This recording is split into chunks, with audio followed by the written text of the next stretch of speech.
And anybody who gave her wisdom on trees, I think we owe a great debt of gratitude, because I think this is another place where I think we are way out in front.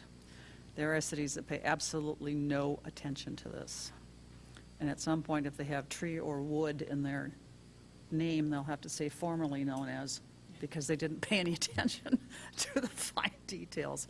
And I think this is, I remember there's a lot of conversation about the original ordinance in 2006, and it was actually kind of a bone of contention about, are we trying to scare or hurt developers? And it's like, no, but development isn't the only piece of our lives that's important. And I think this ordinance in this form really finally does it. And the ease of their being able to cross-reference and look for what they need is going to make that onus go away. So kudos to all of you who had anything to do with it, from my standpoint anyway.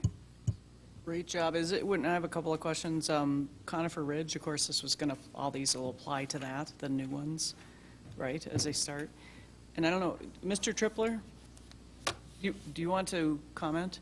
And as he's walking up, one thing that I guess is that I have a little bit of trouble, and I'm just looking at it, is between residents and developers. This is primarily developers, right? Did you say the arborist part was for residents as well, or?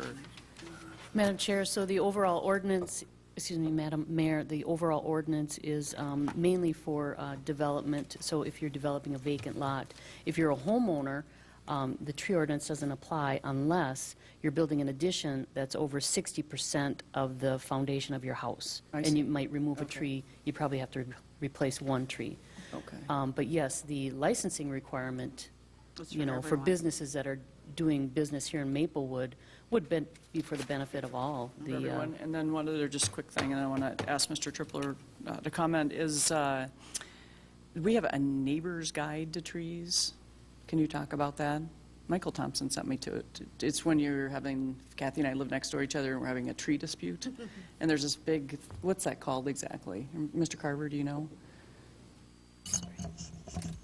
As long as we're talking about trees. Madam Mayor, members of the council, the part of the trees that you're talking about is if you have a limb or something going onto another person's property, the policy is you can trim it, but you better not kill it. And so that's kind of the legal ramifications there. Yeah, there's a whole guide, too. Indeed. Yeah. And, so people need the guide. I guess want people to know that's available. There are other staff within the city, one in Public Works and one in my department, that go out on these calls 2 or 3 times a week to assess diseased trees, hazardous trees, and complaints between property lines. So it is. It's actually a really big issue out there, and so I just want people to know that we help with that too, and can help people figure some of those issues out. Mr. Tripler, I know you came all the way down to the City Hall here, and so I want to make sure that you got a moment to comment on this. My name is Dale Tripler. I'm the chair of the Environmental Natural Resources Commission. In answer to your question about definitions, I looked it up. If you approve this change in the tree ordinance, it would transfer it from Chapter 38 to Chapter 18, which would then be the environmental chapter, Article 5, Environmental Natural Resources, Division 3, Trees, and under Division 3, Trees, it would be Section 2, would begin your definitions for in the tree ordinance. Thank you. I think what Sean has already told you pretty much capsulizes everything, but I think, at least as far as I'm concerned, we spent a great deal of time looking at the tree replacement criteria.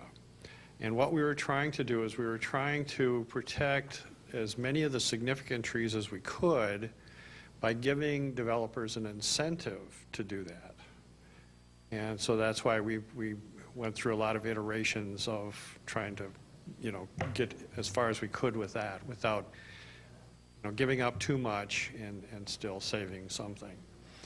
The other thing I think that we tried to do is we tried to go through here and clean it up as much as we could. We added new things about, diseased trees that hadn't really been covered very much, and just kind of clarified. And there were some things that